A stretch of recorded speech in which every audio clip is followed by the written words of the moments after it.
Dando continuidade, respeitando as inscrições, vamos ouvir agora a palavra da professora Amanda Gugel.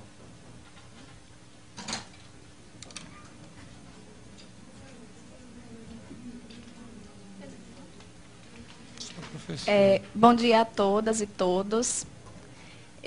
Durante cada fala aqui, eu pensava em como organizar a minha fala, né?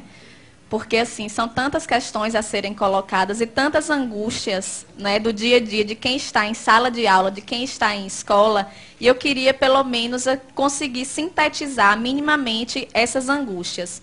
Mas também, como as pessoas apresentam muitos números, e como sempre colocam, os números são irrefutáveis, eu gostaria também de apresentar um número para iniciar a minha fala, que é um número composto por 3 algarismos apenas, bem diferente dos outros números que são apresentados aqui com tantos algarismos, que é o número do meu salário, né? Um 9, um 3 e um 0. Meu salário base, R$ 930. E aí eu gostaria de fazer uma pergunta a todas e todos que estão aqui, sim, nível superior, com especialização. Se vocês conseguiriam, mas também respondam só se não ficarem constrangidos, obviamente. Se vocês conseguiriam sobreviver ou manter o padrão de vida que vocês mantêm com este salário? Não conseguiriam. Certamente, esse salário ele não é suficiente para pagar nem a indumentária, né, que os senhores e as senhoras utilizam para poder frequentar esta casa aqui. Não é? Então, assim, a minha fala não poderia partir de um ponto diferente desse, porque só quem está em sala de aula, só quem está pegando 3 ônibus por dia para poder chegar ao seu local de trabalho, um ônibus precário, inclusive, é que pode falar com propriedade sobre isso. Fora isso, qualquer colocação que seja feita aqui, qualquer consideração que seja feita aqui, é apenas para mascarar uma verdade, que é uma verdade visível a todo mundo, que é o fato de que, em nenhum governo, em nenhum momento que nós tivemos no nosso estado, na nossa cidade, no nosso país, a educação foi uma prioridade. Em nenhum momento. Certo?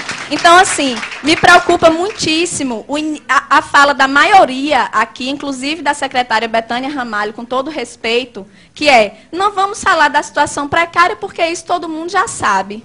Como assim não vamos falar da situação precária?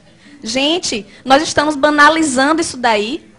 Estamos aceitando a condição precária da educação como uma fatalidade. Estão me colocando dentro de uma sala de aula com um giz e um quadro para salvar o Brasil. É isso. Salas de aulas superlotadas, com os alunos entrando a cada momento com uma carteira na cabeça, porque não tem carteiras nas salas. Sou eu a redentora do país? Não posso, não tenho condições. Muito menos com o salário que eu recebo.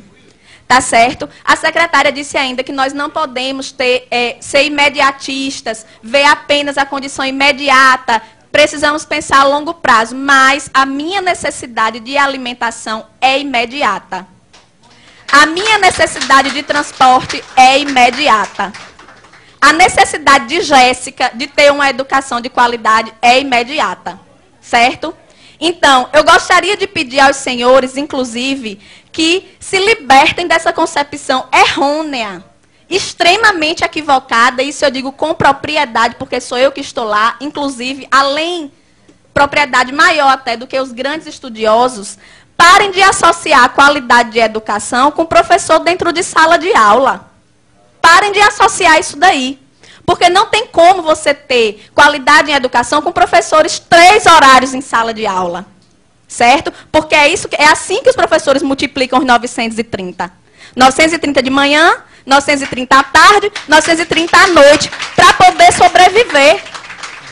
Não é para andar com bolsa de marca, nem para usar perfume francês. Certo? É para ter condição de pagar a alimentação dos seus filhos. É para ter condição de pagar uma prestação de um carro que muitas vezes eles compram para poder se locomover mais rapidamente entre uma escola e outra e que eles precisam escolher o dia em que vão andar de carro porque não tem condição de comprar o combustível. Tá certo? Então, a realidade, nosso cenário da educação no Rio Grande do Norte hoje é esse. E eu não me sinto constrangida em apresentar o meu contra-cheque, nem a aluno, nem a professor, nem a nenhum dos senhores aqui, porque eu penso que o constrangimento deve vir de vocês. Sinto muito, eu lamento, mas deveriam todos estar constrangidos, entende? Então, assim, entra governo e sai governo, e eu peço desculpa mais uma vez, Betânia, mas não tem novidade na sua fala. Sempre o que se solicita da gente é paciência. É tolerância. E eu tenho colegas que estão aguardando pacientemente há 15 anos, há 20 anos, por uma promoção horizontal. Professores que morrem e não recebem uma promoção.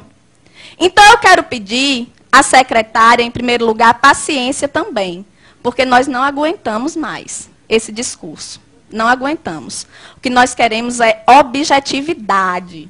Como é que é? Queremos sair desse impasse? Queremos. Mas como? Sem nenhuma proposta, de mãos abanando?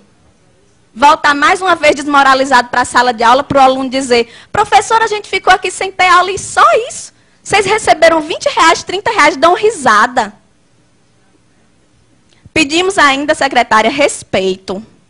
Para que a senhora não vá mais à mídia dizer assim, pedimos flexibilidade, como se nós fôssemos os responsáveis pelo caos, que na verdade só se apresenta para a sociedade quando nós estamos em greve, mas que está lá todos os dias, dentro da sala de aula, dentro da escola, em todos os lugares. Certo? Então, respeito. Não se refira à nossa categoria dessa forma, não se refira. Nem se refira apenas como se fosse a direção do Síndico que está querendo fazer essa greve. Não é não, é 90% da categoria. 90% da categoria no estado inteiro, nos interiores, aqui na capital. Certo? Pedimos aos deputados apoio. Estejam mais presentes, participem ali, vão à nossa assembleia, procurem ouvir esses trabalhadores, procurem saber a realidade. Certo? Pedir à promotoria que esteja com a fiscalização efetiva ao Ministério Público. Que não seja para dizer, professor não pode comer desse cuscuz, não, porque é um cuscuz alegado que a gente come, o cuscuz da merenda. Porque a promotoria está para lhe dizer que a merenda é do aluno, não é do professor. Certo? É assim que funciona. Diga-se de passagem, nós não temos recursos para estar nos alimentando diariamente fora de casa. Não temos para isso.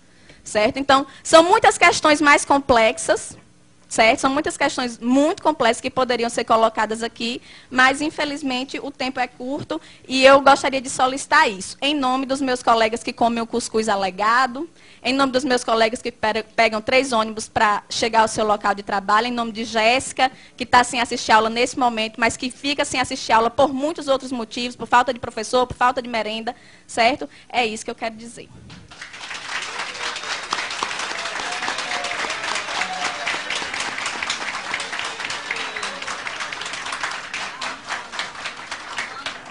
Parabéns à professora Amanda Gurgel.